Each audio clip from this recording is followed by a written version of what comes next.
Chapter 2: The Conception of Palestine in Classical Antiquity and During the Hellenistic Empires, 501–35 BC. Palestine was the name used most commonly, consistently and continuously for over 1,200 years throughout Classical and Late Antiquity, from the highlight of classical Athenian civilization in 500 BC until the end of the Byzantine period and the occupation of Palestine by the Muslim armies in 637–638 AD. To substitute the vague and imprecise term Karnan for the real historical and official toponym Palestina used during a classical period lasting over a millennium would be tantamount to the elimination of the history of this region and would create major obstacles to an understanding of classical and late antiquity. The substitution of the term Karnan, known only for a limited period during the Late Bronze Age, for Palestina would also eliminate the possibility of any real historical knowledge of one of the most important periods in the ancient history of the region, namely early Christianity and Byzantine Palestine. Greek-speaking Byzantine Christianity in Palestine began in the reign of the Roman Emperor Constantine the Great, 306–337 AD, and lasted until the beginning of Muslim rule in Palestine in 637–638 AD. The Greek name in classical and foundational Greco-Hellenic sources. Classical antiquity and the Hellenistic period from 500 BC to 135 BC is one of the periods when records of life in Palestine were numerous and well kept. This is also a period in which the first famous historians and authors of antiquity, including Herodotus and Aristotle, wrote about the country in detail and the strategic, commercial and cultural importance of Palestine to the various Hellenistic monarchs, military commanders, traders, travelers, cartographers and scientists led to great interest and close examination of the country and its people. The term Palestine was also extensively used in referring to the entire area connected with modern Palestine in 5th century BC ancient Greece. The name Philastin was widely used by the most important ancient Greek historians, cartographers, writers, philosophers and scientists, including Herodotus, Aristotle and Ptolemy. The Greco-Roman Byzantine name of Palestine is commonly found in major classical Greek texts, especially the histories of Herodotus, written near the mid-5th century BC. The conception of Palestine by the founding father of history. Palestine always played a special role in the imagination, sacred literature and historical representations of the West, said 1989. This began with the earliest classical literature and seminal works of the Greek writers, especially Herodotus and Aristotle in the 5th and 4th centuries BC. It was in the writings of Herodotus, who lived in the 5th century BC, c. 484–425 BC, that the name took on its Greek form, Palestine or Philastin, and was used as the name of the region. Herodotus talks about Palestine, Syria and their Syrians of Palestine, and he distinguishes the Phoenicians from their Syrians of Palestine, Herodotus 1841, 135. He also describes the physical geography of the region which is associated today with the modern Middle East as follows. The other region starts from the country of the Persians and stretches into Erythraean Sea, containing first Persia, then Assyria, and after Assyria, Arabia. It ends, that is to say it is considered to end, though it does not really come to termination, at the Arabian Gulf. Between Persia and Phoenicia lies a broad and ample tract of country, after which the region I am describing skirts our Mediterranean Sea, stretching from Phoenicia along the coast of Palestine, Syria till it comes to Egypt, where it terminates. This entire tract contains but 3 nations. Herodotus 1860–27. In his geographic representation of Palestine or Philastin, Herodotus uses the term in its wider sense and not merely in reference to Philistia, or the coastal strip of land from Carmel to Gaza, but also the interior of the country. Herodotus 1841, 135. He and Aristotle, for example, used the term in a way that includes the regions of Transjordan, or Eastern Palestine, beyond the Jordan Rift Valley. Herodotus not only mentions Palestine as an autonomous district of Syria but describes it geographically as the country we know today, but also including some adjoining areas in the Sinai and the north, as well as the area east of the River Jordan. Herodotus also adds that southern Palestine seaports from Cadites to Genesis, or Ionissos, modern Khan Yunis in the Gaza Strip, were occupied by Arabians. Herodotus 1841, 135. Herodotus' conception of Palestine included the Galilee and referred to Palestine in the wider sense. In effect, this conception applied to the region of the Levant between Phoenicia and Egypt. Jacobson 1999. This classical conception of Palestine also influenced modern representations of the country, and a map of Palestine in c. 450 BC, according to Herodotus,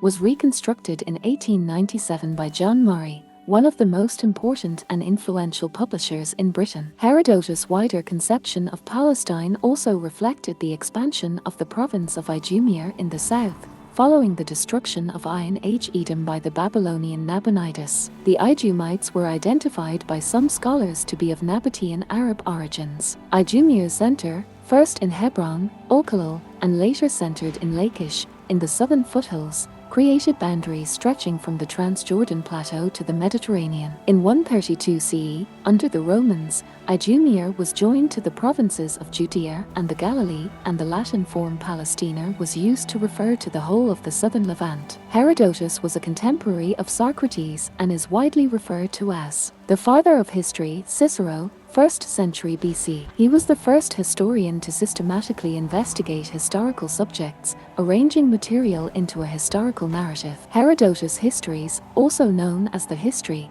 1987, is one of the most famous historical texts on the origins of the Greco-Persian Wars, a text known to academics, historians and history students throughout the world. Histories is now considered a foundational text in the Western Academy. It serves as a key record of ancient oral traditions, politics, geography and the clashes of various powers that were known in Greece, Western Asia and North Africa. When it comes to ancient Palestine and toponimic memory, modern Western Christian writing relies partly on Herodotus' classic work, 1987. In this classical text, written from the 450s to the 420s BC, Herodotus writes about a district of Syria called Palestine and lists place names of ancient Palestine. Herodotus himself visited Palestine in the 5th decade of the 5th century BC. He traveled extensively through the part of Syria called Palestine.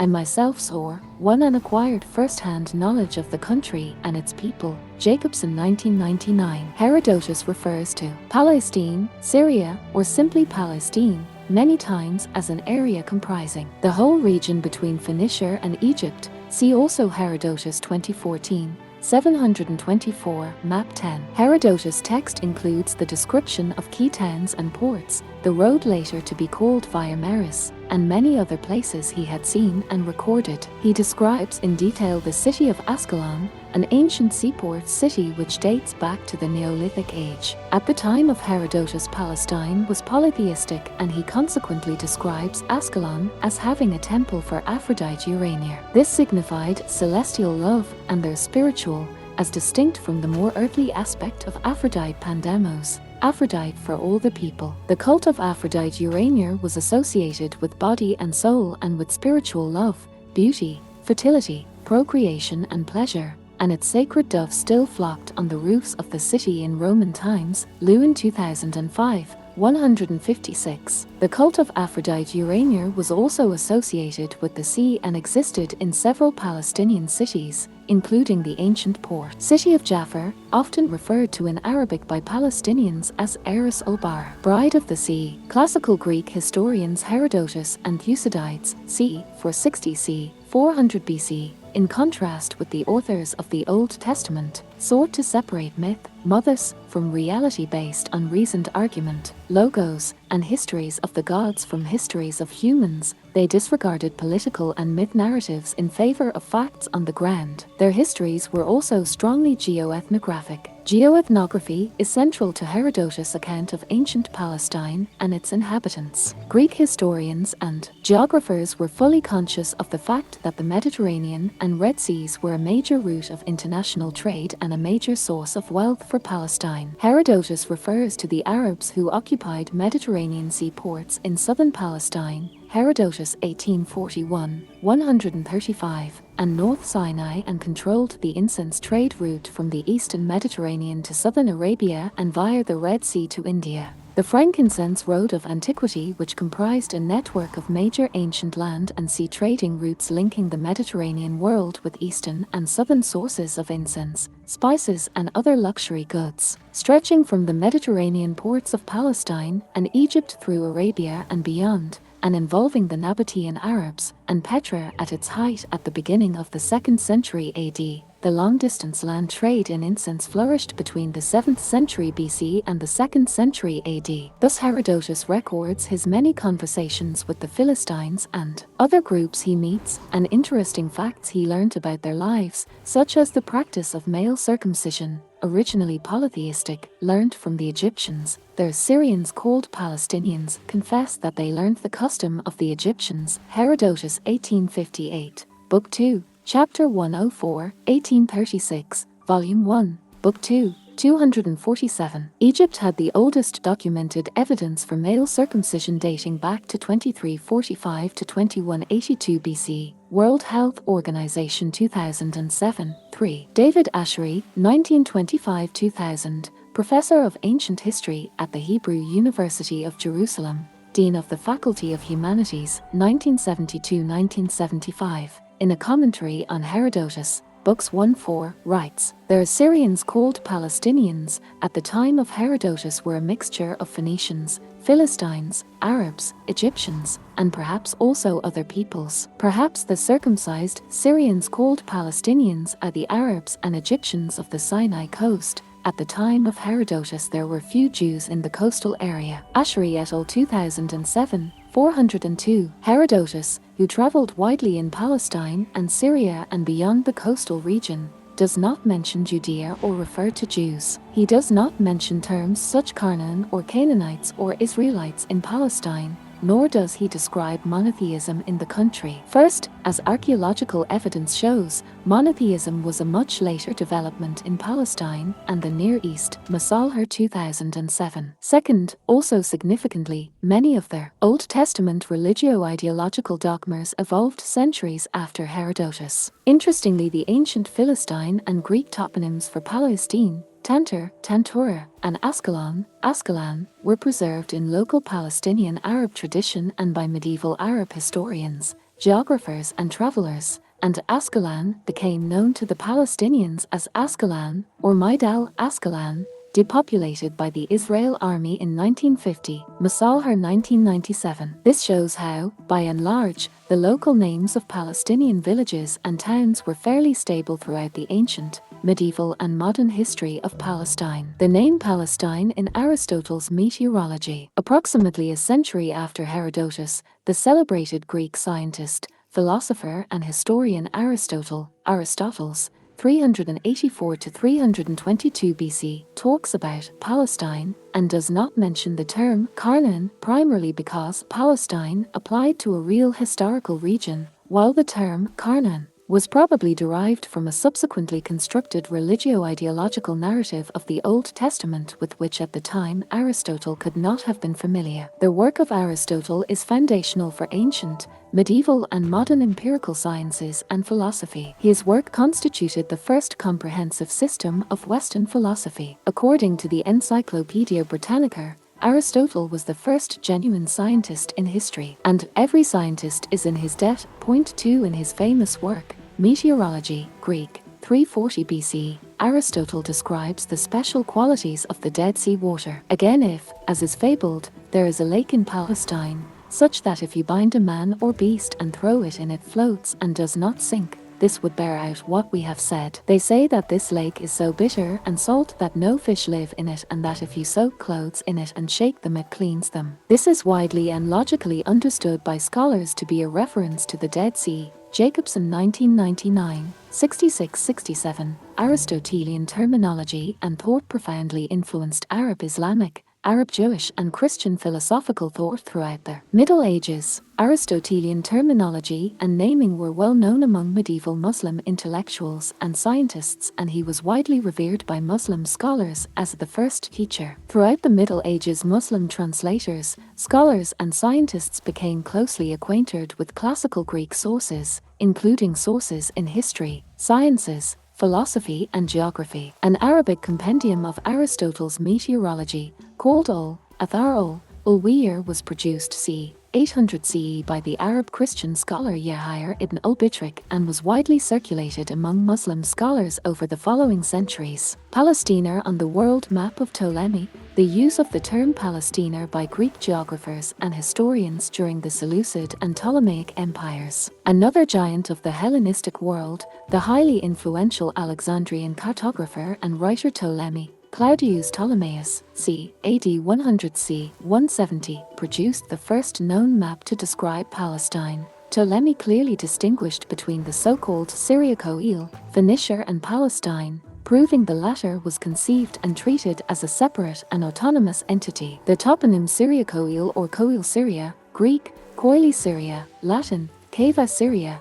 English, Hollow Syria, is often confounded or equated by some historians with the modern invented term Southern Syria, e.g. Cohen 2006, 41. This strategy is partly designed to camouflage the existence of historic Palestine as a geopolitical unit, thereby denying the widespread use of the term Palestine throughout classical antiquity. Rendered as Selo-Syria and Cela-Syria, Coel Syria was a geographical designation of a region in Syria in classical antiquity. Although the term Coel itself was possibly a transcription of the Aramaic Kol, or Arabic Kol, of the region of Syria, the term actually acquired a different meaning in both Greek and Latin, Cava Syria or Hollow Syria. Crucially, it was often applied in a narrower sense to the Bekaa Valley of Lebanon, Pliny the Elder's Naturalis Historia, Book V, c. 78 AD, Sartor 1988, and later to the Roman province of Syria-Coel in northern Syria. After the collapse of the Macedonian Empire of Alexander the Great in 323 BC, the Hellenistic Seleucid and Ptolemaic kings fought over Palestine. However, the official use of the name Coel Syria emerged at some stage in the period of the Hellenistic Seleucid Empire, Cohen 2006, 4i, which existed from 312 BC to 63 BC. The Seleucid and Ptolemaic empires began after the collapse of the Empire of Alexander the Great and faded away with the rise of Rome in the 1st century BC. The Seleucid Empire, whose capital was Ansh, was a major center of Hellenistic culture that maintained the preeminence of Greek customs where Greek political elites dominated, mostly in the urban areas. However, Greek historians, following Herodotus, by and large made a clear distinction between Coel Syria and Palestina, although they were not in agreement as to the exact boundary between the two geopolitical units. Point 3. The term Coel Syria was used by some historians in classical antiquity in a wider sense to indicate all Syria, or all Syria without Phoenicia, Cohen 2006, 41, and by Greek geographers and historians to indicate all Syria with the exception of Palestine. This included Ptolemy, to whom later generations of Arab geographers and scientists referred using his name in Arabic, Batlamus. Ptolemy's world map is a map of the world known to Hellenistic society in the 2nd century. It is based on the description contained in Ptolemy's Geography, written c. 150. This work, which had been lost to the West for centuries, was known to the Arabs and Byzantines. It was brought to Italy in the late 14th century and translated into Latin in Florence, Edson 2007. Ptolemy's world map made a clear distinction between Palestina and Syria-Coel, Phoenicia, roughly modern Lebanon, as 3 completely distinct countries. As we shall see below, the new province of Syria-Palestina created later by Emperor Hadrian in 135 AD was distinct from the Roman province of Syria-Coel created in 193 AD in the north of Syria. This crucial distinction made by Ptolemy between the 3 countries, Palestina, Coel Syria and Phoenicia, was hugely influential and impacted on the way future historians, geographers, cartographers, travelers, pilgrims and romance seekers would reproduce similar distinctions. In the 2nd century BC, this was evident in the work of Agatharchides or Agatharchus of Knidos in modern Turkey. Agatharchides was an important political figure of his time and served as a guardian to one of Ptolemy's sons. In composing his speeches, Agatharchides was an imitator of Thucydides, whom he equaled in dignity and excelled in clarity. Ptolemy's world map and the distinction between the countries of Palestina, Coel Syria and Phoenicia was cited directly or indirectly by Strabo, Pliny the Elder, Diodorus Siculus, and Josephus and Philo of Alexandria. As we shall see below, Palestine and Palestina are also found on the world maps of cartographers Mohammed Al-Idrisi, Pietro Vesconte, Marino Sanudo and Fra Moro in the 12th, 14th and 15th centuries. Of course, world maps were not just about representations of space and reality. They were designed for practical purposes of traffic and navigation and for the use of traders and pilgrims to the holy places. World maps often provided an expression and fulfillment of power and were produced for empires and state builders. Ptolemy's world map was no exception. It was produced, reproduced and revised to promote the political agendas of different powers across many centuries. The map was first used to expand the Roman Empire. In the 9th century, Ptolemy's geography and map were translated from Greek into Arabic and played a role in the corrective cartography of Al-Khwarizmi, 780 c. 850, in the Mediterranean region, the Middle East, Africa and Asia, and his scientific work and geographic world map was used in the service of the Muslim global trade and the Baghdad-based Abbasid state. In the late 19th century, Ptolemy's map was reproduced by Claude Riegnier Condor of the British Palestine Exploration Fund and used to advance British imperial ambitions in the Near East and Palestine.